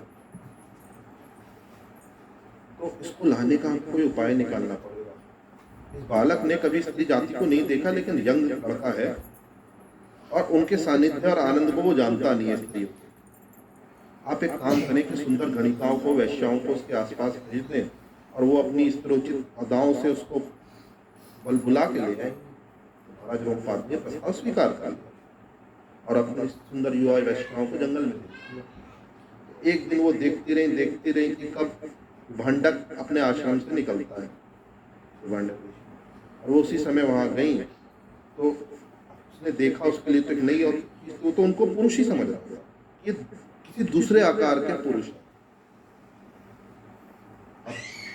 वो युवा स्त्रियों को बड़ा पैसा दिया गया था कि कैसे भी ऋष्यशृंग को लेके फंसा के लाना है। तो उन्होंने जब वो वहाँ पहुंची तो ऋष्यशृंग ने उनका अभिवादन किया, उनका स्वागत सत्कार किया, उनको कुछ कंदमूल खिलाए और बोले कि आप आए, हमें अच्छा लगा, नहीं तो हमारे पास कोई आता नहीं है। तो बोली कि हम भी पास में ही रहते हैं, आप भी हमारे घर पर जरूर आए और हमारा आराध्य व अतिथ्य शिकायत करें, क्योंकि हमारे पास भी बड़े अच्छी अच्छी चीजें हैं आपको खिलाने के लिए। उधर लड़कियां बातचीत भी कर रही थी, डर भी रही थी कि विभांडा का आद्याद तो एकदम स्वाहा कर देगा, शाप देने में फेमस थे विभांडा। तो आश्रम से जाने से पहले वो बोली, देखिए हमारा भी स्वागत करने का ढंग आपसे भिन्न है, आप आइए कभी और हमारा स्वागत सम्मान स्वीकार करें। जाते जाते उन्होंने क्या एक चालाकी की, ऋष्यशृंग को बहुत अच्छे से आलिंगन कर लिया। स्त्री शरीर का उनको प्रथम बार आलिंगन प्राप्त हुआ। आप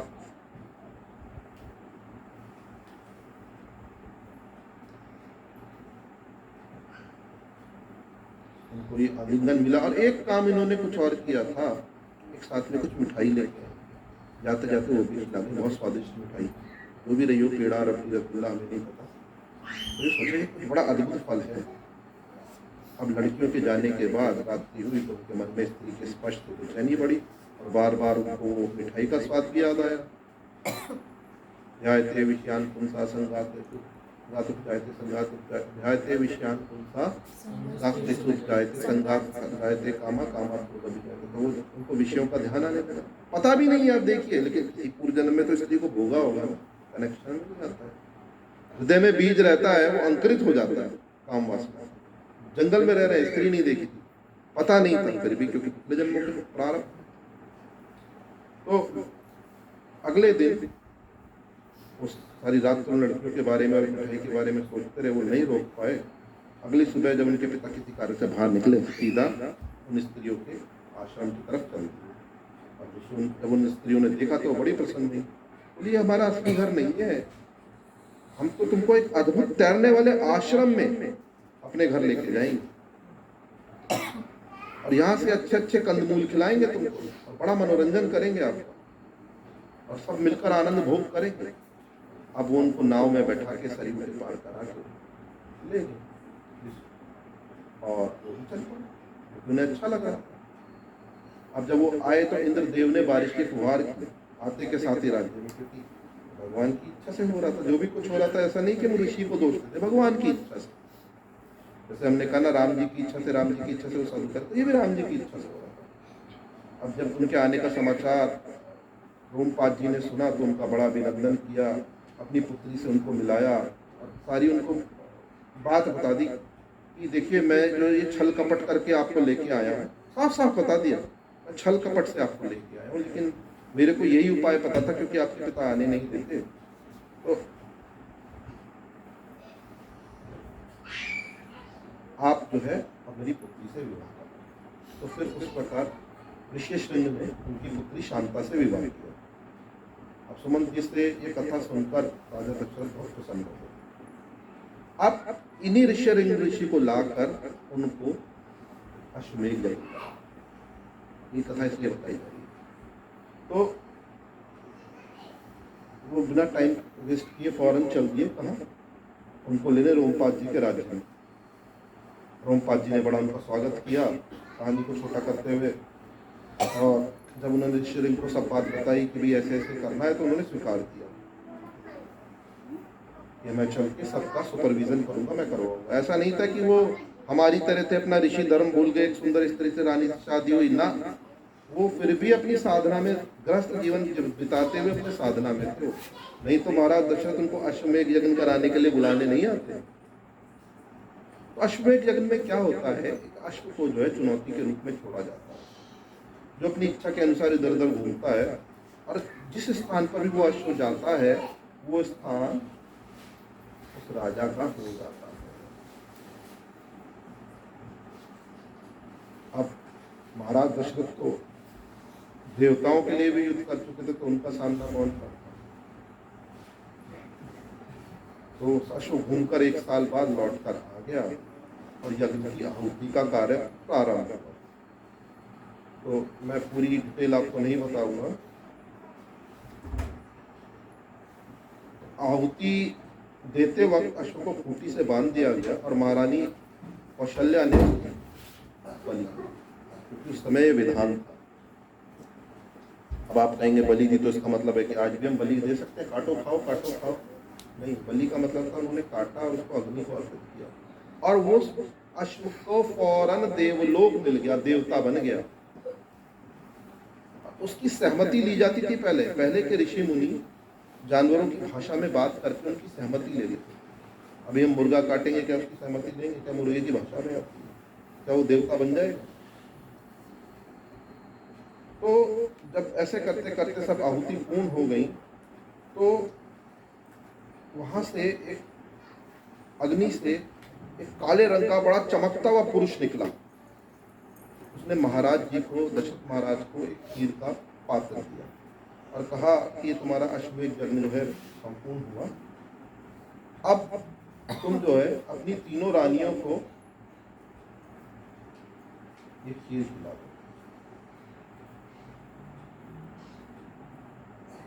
अच्छा नहीं, इसके बाद क्या हुआ था, अश्वमेध यज्ञ पूर्ण होने के बाद दूसरा यज्ञ कराया था जिसमें से कुछ निकला था। थोड़ी बात मैं भूल गया। तो तभी यज्ञ पूरा हुआ तो उनको पुरोहितों ने आदेश दिया कि आप पुत्र कामेष्टि यज्ञ करो। जब पुत्र कामेष्टि यज्ञ महाराज दशरथ ने उसी समय शुरू किया, तो उसको करने के बाद यज्ञ की चरु से वो काला देव पुरुष निकला, इसके हाथ में खीर का पात्र। उसने वो खीर महाराज दशरथ को दी। उन्होंने, महाराज दशरथ ने वो खीर अपनी रानियों को दी। उसका आधा भाग किसको दिया? रानी कौशल्या को, और आधे भाग का एक हिस्सा दिया, और बचा हुआ एक हिस्सा जो चौथाई रह गया था, बिल्कुल 8वां भाग दिया कौशल्या को, चौथाई भाग दिया सुमित्रा को। तो फिर भगवान विष्णु स्वयं चारों रूप में प्रकट हुए। चारों भगवान का एक्सपेंशन है। तो इस प्रकार जब राजा दशरथ को खीर मिली और बड़े प्रसन्न हुए, उन्होंने अपनी रानी को तुरंत खिला दी बिना समय गंवाए। आधा हिस्सा खिलाया अपनी बड़ी पत्नी को, चौथाई सुमित्रा को और आठवां नहीं सॉरी चौथाई कैकेयी को और आठवां सुमित्रा जी को खिलाया। अब जैसी रानियों ने खीर खाई उनको अपने गर्भ में कुछ समय बाद ही दिव्य अनुभूति होने लगी। सारी की सारी रानियां गर्भवती हो गई। ये सारे के सारे प्रोसेस साइंटिफिक थे, लेकिन अब हम ये यज्ञ नहीं कर सकते। अब कहेंगे क्यों नहीं कर सकते? लकड़ी नहीं है क्या? घी नहीं है क्या? नहीं है।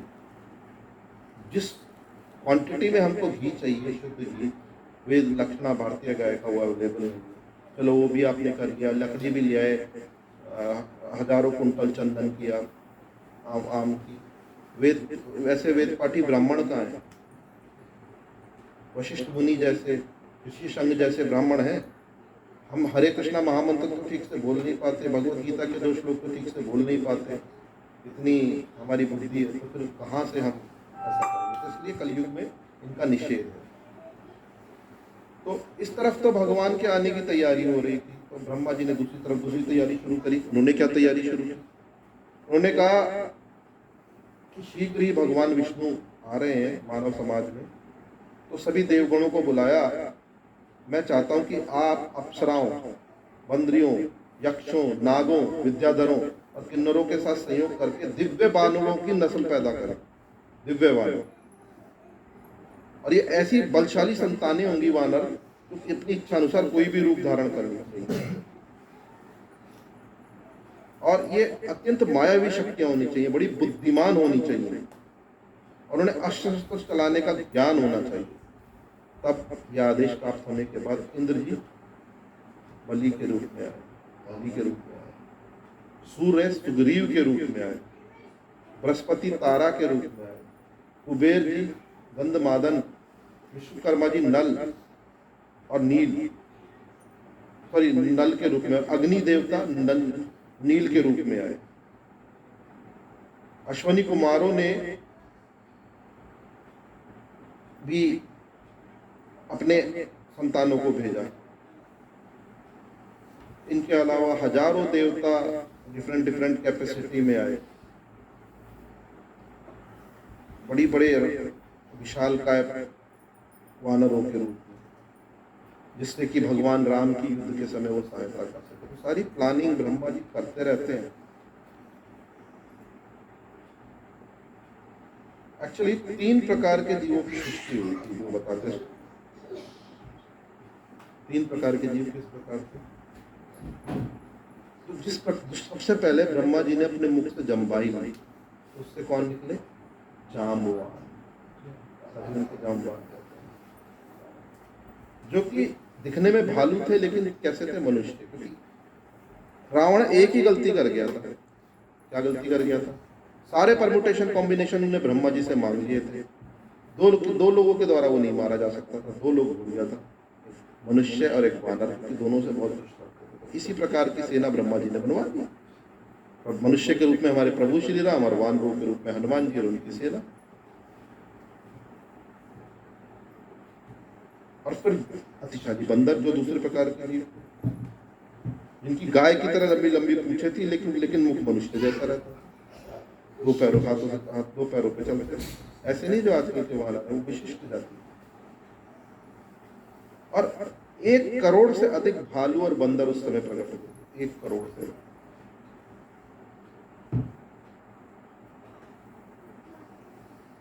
तो ये सब ब्रह्मा जी भगवान की लीला के सहयोगियों को। इसी प्रकार जब कृष्ण लीला हुई थी, तो सारे देवी देवताओं को आदेश दिया गया था कि तुम आ जाओ, भगवान धरातल पे आने वाले। तो सब भगवान की लीला में प्रवेश करने के लिए। आप और हम ऐसे नहीं एंटर कर सकते। बड़े सिद्ध भक्त लोग होते हैं जो इन ऊंची ऊंची पोस्ट पे भगवान की सेवा में रहते हैं, तब भगवान की लीलाओं में प्रवेश करते हैं। और जब ऐसी, शिला प्रभुपाद अपने 10th कैंटो के परपट में लिखे हैं कि कभी कभी कुछ भक्तों को भगवान की जहाँ लीला होती है वहाँ भेज दिया जाता है, फिर वो ट्रेनिंग लेके धीरे धीरे धीरे धीरे वो लोग हो जाते हैं। शिला प्रभुपाद 10th कैंटो में लिखे हैं। तो फिर 12 मास की गर्भ अवस्था के बाद चैत्र मास के शुक्ल पक्ष की नवमी को हमारी कौशल्या माता ने पुत्र रत्न श्री राम को जन्म दिया। बोलो प्रभु श्री राम की जय। तो जो छोटा बालक थे श्री राम, उनके बड़ी सुंदर होठ और आंखें दोनों लाल, बड़े सुंदर, और उनके शरीर पर सभी शुभ चिन्ह थे, पैरों पे ध्वजा के, तीर के, शंख चक्र गदा के, सब। ये जो थे भगवान राम, भगवान विष्णु की आदि शक्ति को लेकर जाता है, आदि शक्ति का।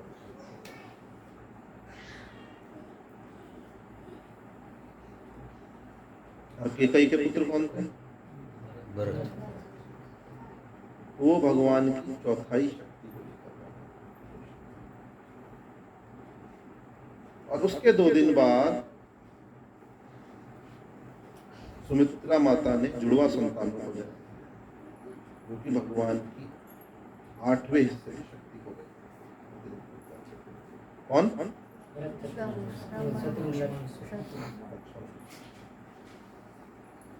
और ये चारों बच्चे, इनमें एक बड़ी विचित्र बात थी, आपस में एक दूसरे से बहुत मिलते जुलते थे।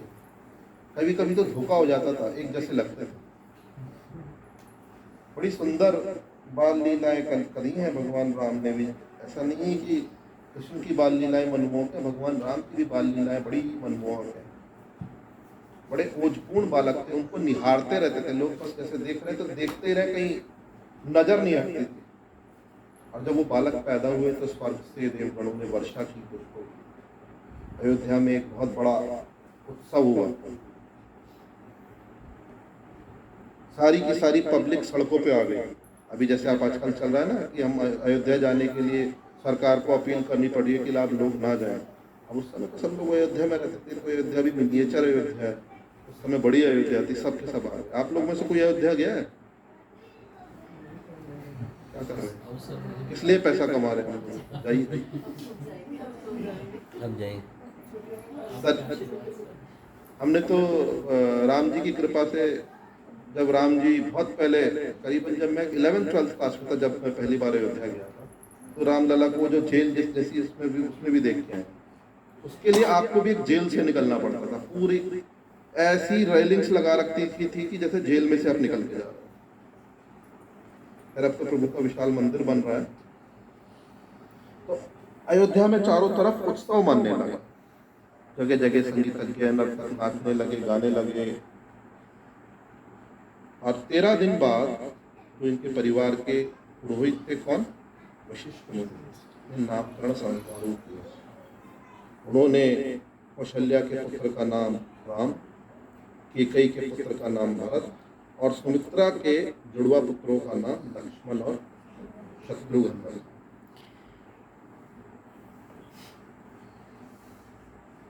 उसके बाद समय निकलता रहा, उनके शुद्धिकरण की सब क्रियाएं की गई। उनको तो कोई संस्कार ही नहीं होता, तो एक ही संस्कार होता है, कौन सा? अंतिम संस्कार। पहले गर्भदान से लेके सारे संस्कार होते थे, यज्ञोपवीत संस्कार, तो भगवान का भी यज्ञोपवीत जनेऊ संस्कार हुआ। और विशिष्ट मुनियों ने चारों बालकों को वेद की शिक्षा दी, वेद सिखाए। इनको वेद का बड़ा प्रकांड विद्वान बना दिया था। उनको सारी अस्त्र शस्त्र की शिक्षाएं दी गई, सब कुछ, किस तरह से धनुष चलाना, भाला चलाना, तलवार चलाना, सब सिखाया गया। और बचपन से ही क्या था कि लक्ष्मण जी राम जी को बहुत प्रेम करते थे, दोनों के बीच में बहुत प्रेम था। जहां राम जी पीछे पीछे पीछे पीछे लक्ष्मण। और सच तो ये भी था कि राम जी भी लक्ष्मण के बिना ना कभी भोजन करते थे, ना घूमने जाते थे, ना कहीं। भैया लक्ष्मण कहाँ है? माने का खाने की थाली पे बैठ कर कह रहे लक्ष्मण को बुलाइए पहले, तब खाऊं। इतना प्रेम था। इसी प्रकार भरत जी को पीछे पीछे, क्योंकि दोनों ही विष्णु का एक्सपेंशन है। दिव्य प्रेम जो कि आज के इस भौतिक जगत में हमको देखने को नहीं मिलता। अब इनकी शिक्षा दीक्षा इस प्रकार पूरी हुई। 16 वर्ष के हुए भगवान। एक दिन भगवान की इच्छा से ब्रह्म ऋषि विश्वामित्र अयोध्या आ गए। विश्वामित्र का ज्यादा परिचय देने की जरूरत नहीं, आप सब लोग जानते हैं कि वो 1 मिनट में स्वाहा कर देते हैं। उनका स्वागत किया गया यथोचित महाराज दशरथ के द्वारा, वशिष्ठ मुनि के द्वारा। उनको दरबार में लाके उनका पाद प्रक्षालन करके आसन दिया गया। तो उनसे उनकी बड़ी उनकी स्तुति की गई, मैं इस बारे में चर्चा नहीं करूंगा। तो फिर उनसे पूछा गया कि महाराज आपके आने का कोई उद्देश्य है?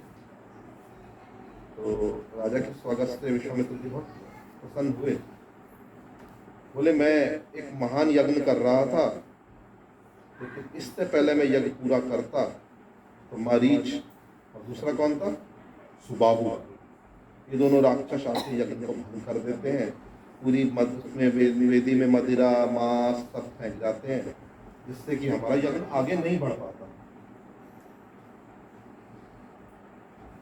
हमारा यज्ञ वहीं के वहीं रुक जाता है।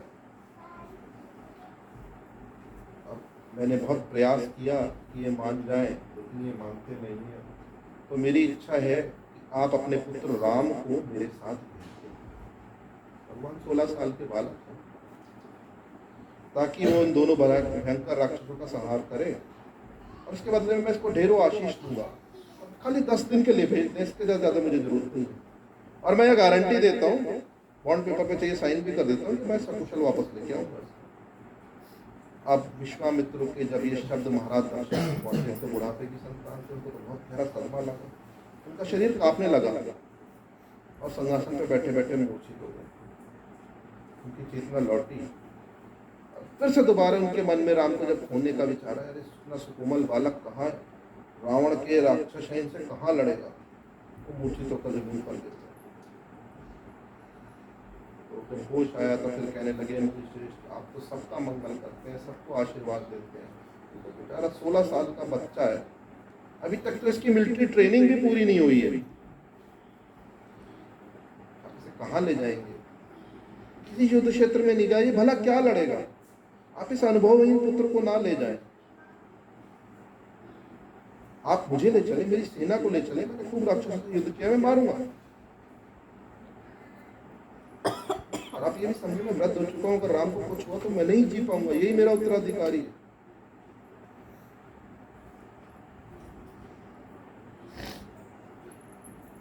तो विश्वामित्र ने कहा, देखो भाई, मेरे को यही चाहिए, मुझे पता है कि यही मारेगा।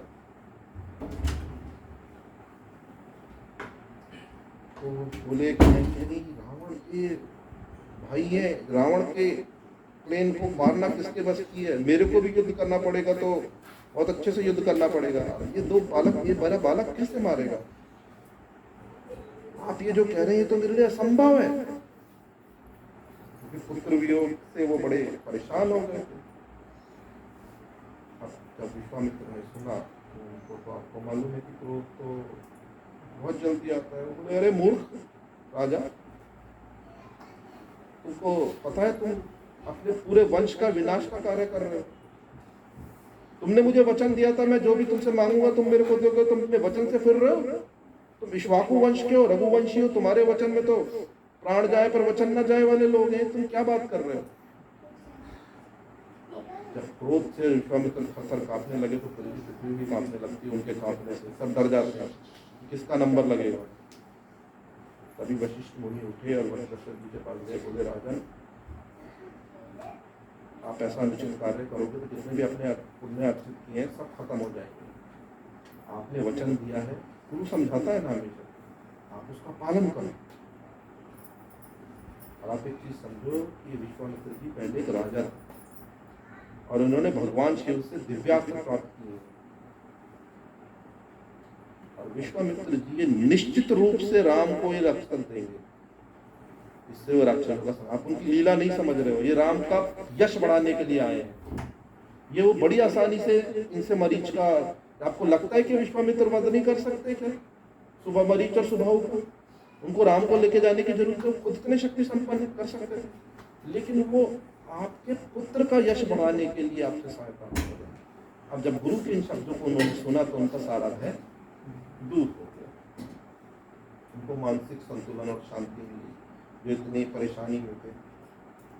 तो उन्होंने कहा ठीक है मुनिवर, मैं अपने पुत्र को आपके साथ भेजता हूँ। तो वहाँ लक्ष्मण जी भी तुरंत आके खड़े हो गए, बड़े भाई की परेशानी में मैं तो जाऊँगा ही जाऊँगा, मैं तो भाई जाऊँगा ही जाऊँगा। तो दोनों को लेकर विश्वामित्र जी चल पड़े।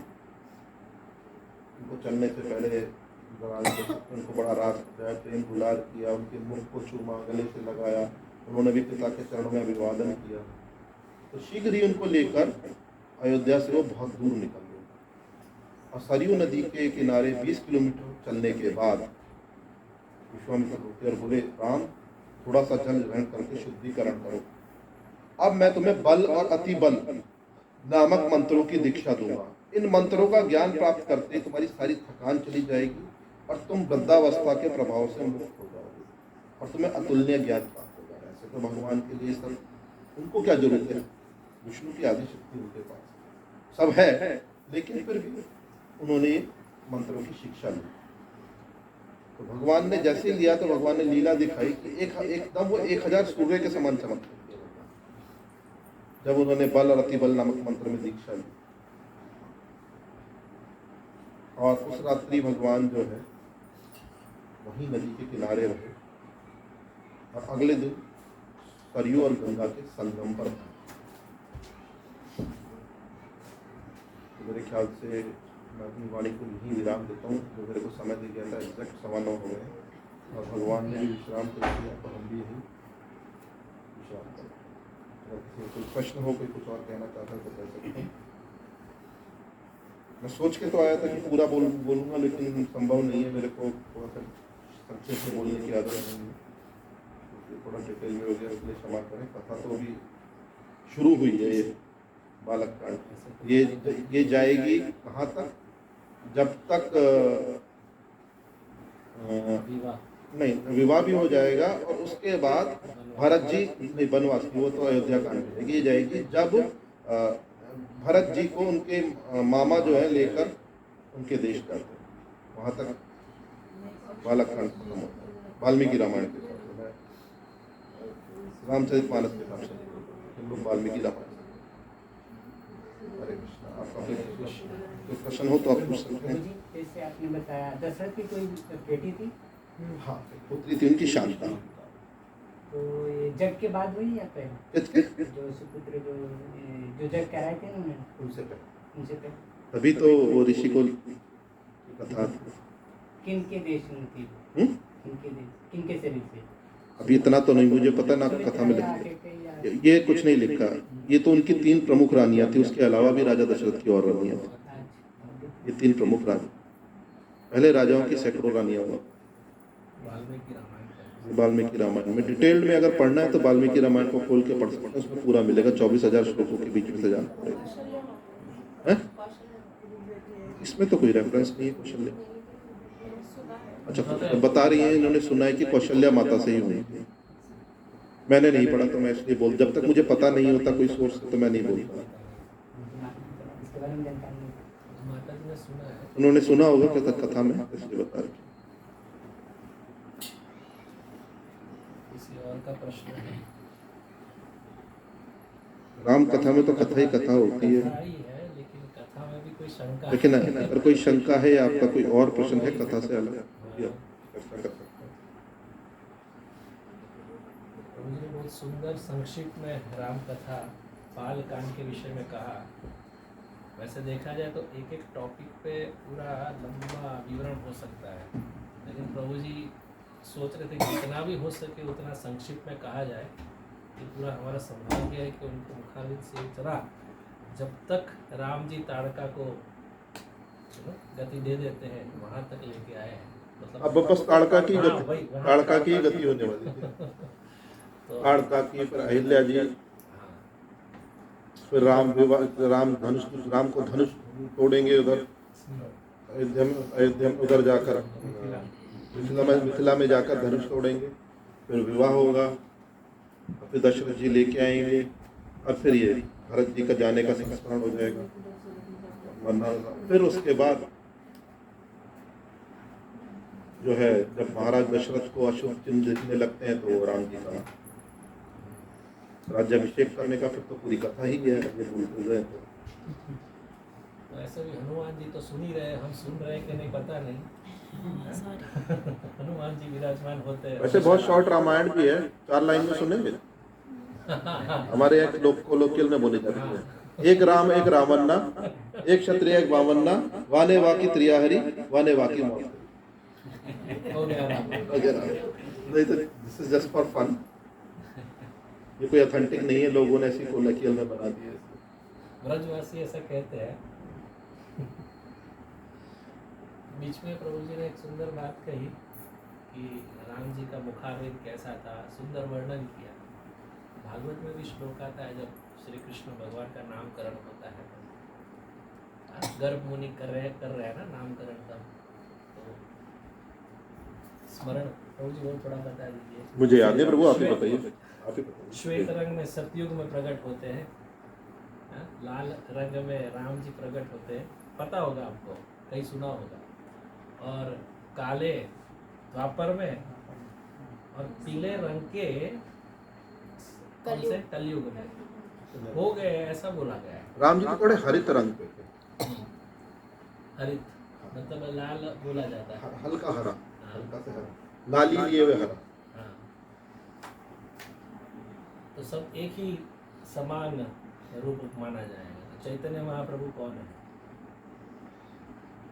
स्वयं राधा कृष्ण मिलित तो है ही, लेकिन सब षष्ठ भुज में उन्होंने, है ना प्रभु, सारे रूप दिखाए। दिखाए।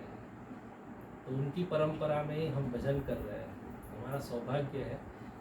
और ऐसे वक्ता के मुखारविंद से भी सुन रहे हैं जो इस होलीनेस राधा गोविंददास गोस्वामी महाराज के शिष्य हैं। बहुत सुंदर। और कहा क्या है? कृष्ण वर्णम त्रिषा कृष्णम सांगो पांगास्त्र पार्षद यज्ञे संकीर्तन प्राय यजंती ससुमेधस।